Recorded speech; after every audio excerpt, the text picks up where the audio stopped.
Assalamualaikum warahmatullahi wabarakatuh.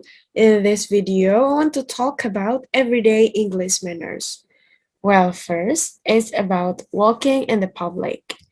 In most countries, such as America and Europe, pedestrians would walk on the right side of the sidewalk, exception for some Asia countries where you should actually walk on the left.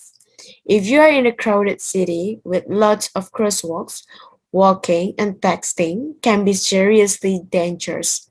Not in the least because you will bump into someone who will promptly tell you to watch where you are going in less than polite manner. So keep our head up. Next is queuing. The culture of queuing or waiting turn is a simple behavior that is sometimes forgotten by adults. Behavior in queuing or waiting their turn is strongly believed and implemented by people in many developed countries such as America and Europe. However, in Indonesia, there are still seen adults who deliberately and don't want to queue or wait their turn for various reasons. In fact, it will trigger social conflicts in the community. Inculcation of queuing culture needs to be taught and believed by individuals from an early age, so that this good behavior can be well embedded and automatically becomes a behavior that will be displayed in everyday life. Okay, next is handshakes. There are various customs surrounding handshakes, both generally and specific to certain cultures.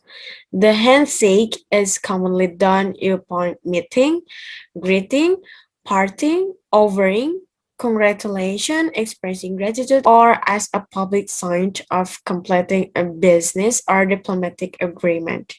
In sports or other competitive activities, it is also done as a sign of good sportsmanship.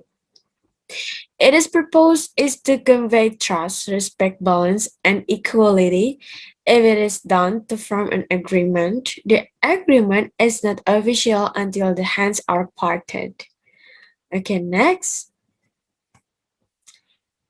Being demonstrative holding hands. In Western cultures, spouses, couple, or best friends often hold hands as a sign of affection or to express physiological closeness. Non-romantic friends might also hold hands, although acceptance of this varies by culture and gender role. Parents or guardians may hold the hands of small children to exercise guidance or authority. In terms of romance, hand holding is often used in the early stage of dating or courtship to express romantic interest in a partner. Hand holding is also common in advanced stage of a romantic relationship where it may be used to signify or seek solace and reassurance. Okay, for the next is minding your place. Please is a word used in the English language to indicate politeness and respect while making in a request.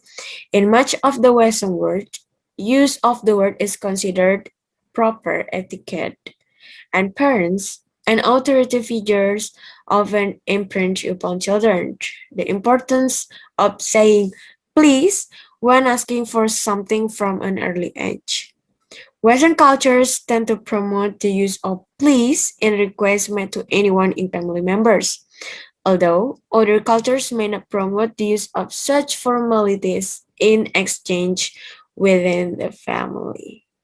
Next, minding your thank you. Saying thank you is the simplest form of expressing gratitude, and the attitude of gratitude is what keeps us happy.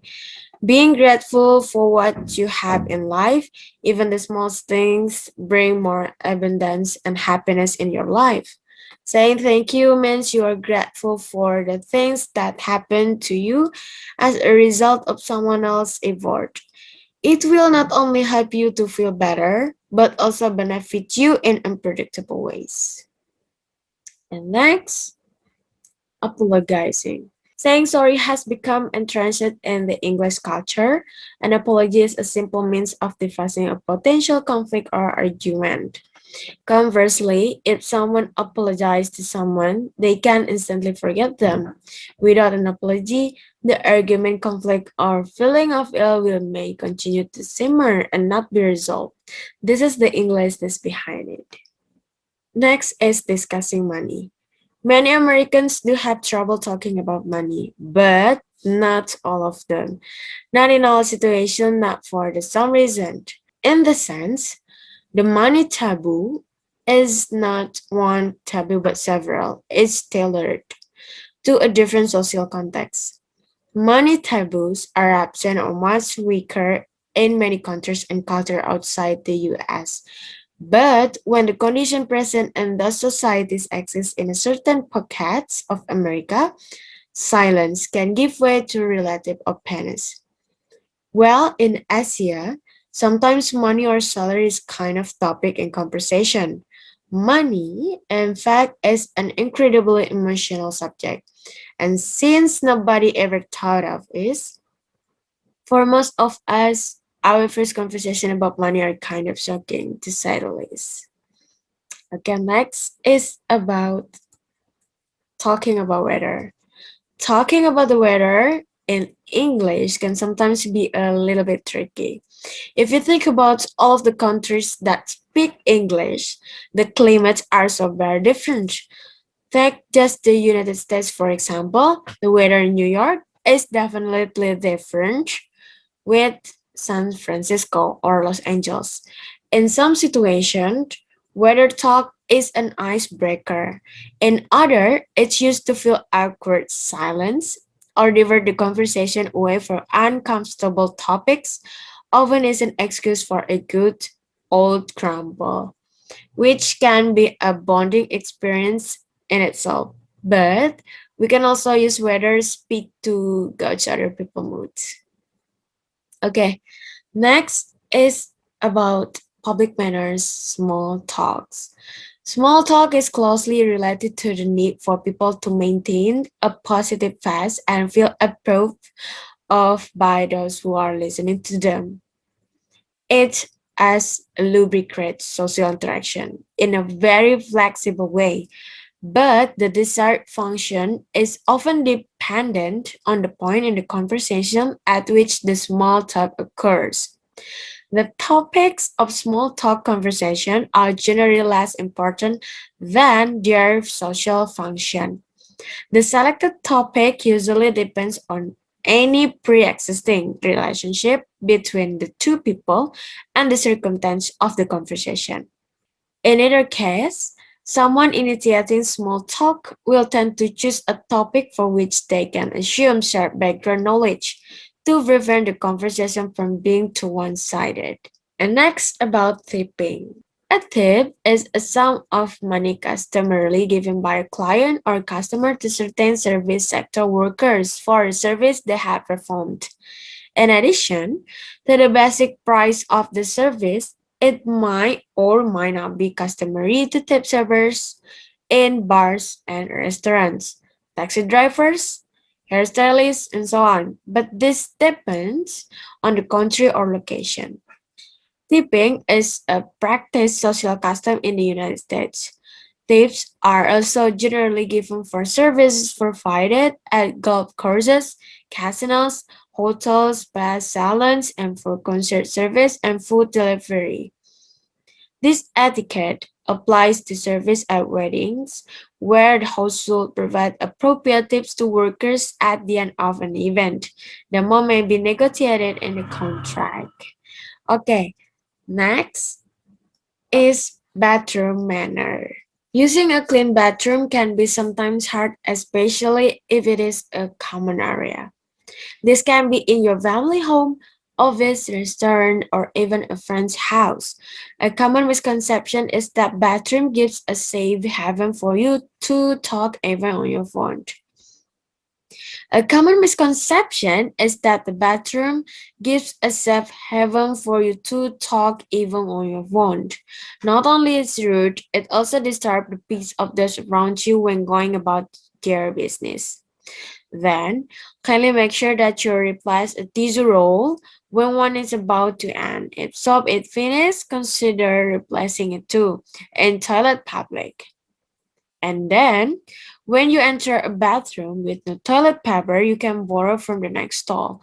However, remember to extend the courtesy so to never be in it too. After you use it, ensure you flush immediately. Also, avoid spitting in the bathroom sink. Never leave your mess for someone else to clean after you. And the last is about table manners. Table manners are the rules used while eating, which might also include the use of utensils. Different cultures observe different rules for table manners. Each family or group sets its own standard for how strictly these rules are to be followed. Traditionally in Western Europe, the host or hostess take the first bite unless he or she instructs otherwise. The host begins after all food for the course has been served and everyone is seated. Napkins should be placed on the lap and not tucked into clothing. They should not be used for anything other than wiping your mouth and should be placed unfolded on the seat of your chair. Should you need to leave the table during the meal or place unfolded on the table when the meal is finished. Should a mobile telephone ring or if a text message is received, the dinner should ignore the call. In exceptional cases where the dinner feels the call may be of an urgent nature, they should ask to be excused, leave the room, and take the call out of earshot of the other dinners. Placing a punch, case, handbag, or wallet on the dinner table is considered rude. Okay, that's all for everyday English manners from me. Thank you so much. Wassalamualaikum warahmatullahi wabarakatuh.